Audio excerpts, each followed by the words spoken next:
এটা ডায়মন্ড হারবার, যেখানে আমি বসে আছি। দীঘার ফিল নিতে হলে কাছাকাছি অল্প টাকায় ডায়মন্ড হারবার ট্যুর করে নাও তোমরা বন্ধুরা। কারণ ডায়মন্ড হারবার আসতে বেশিক্ষণ লাগে না গো। আমি যাদবপুর থেকে এলাম, জাস্ট 1.5 ঘন্টায় চলে এলাম। ট্রেনের টিকিট 15 টাকা।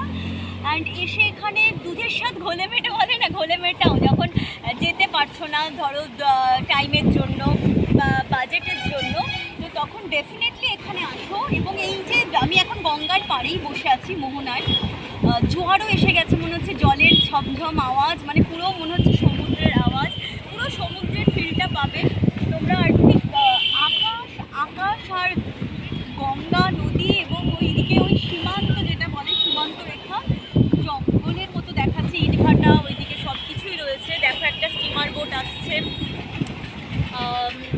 মানে ভাষায় বলা যায় না গো, প্রকৃতির সৌন্দর্য, প্রকৃতির কাছে তো আমরা চিরঋণী। তো সেরকমই একটা জায়গায় বসে আমার শুধু আমি স্পিচলেস হয়ে দেখছি আর ভাবছি যে সত্যি মানুষ কেন জীবনকে জটিল করে তোলে। জীবন এরকম প্রকৃতির কাছে আসলে মন কত ফুরফুরে হয়ে যায়। লাইফ ইজি অ্যান্ড বিউটিফুল, জীবন হতো কি জিঙ্গালালা। তো সেটাই, ডায়মন্ড হারবার আসো এবং তোমরা ওই ফিলটা নাও। অসাধারণ, খুব ভালো লাগে, কথা দিচ্ছি।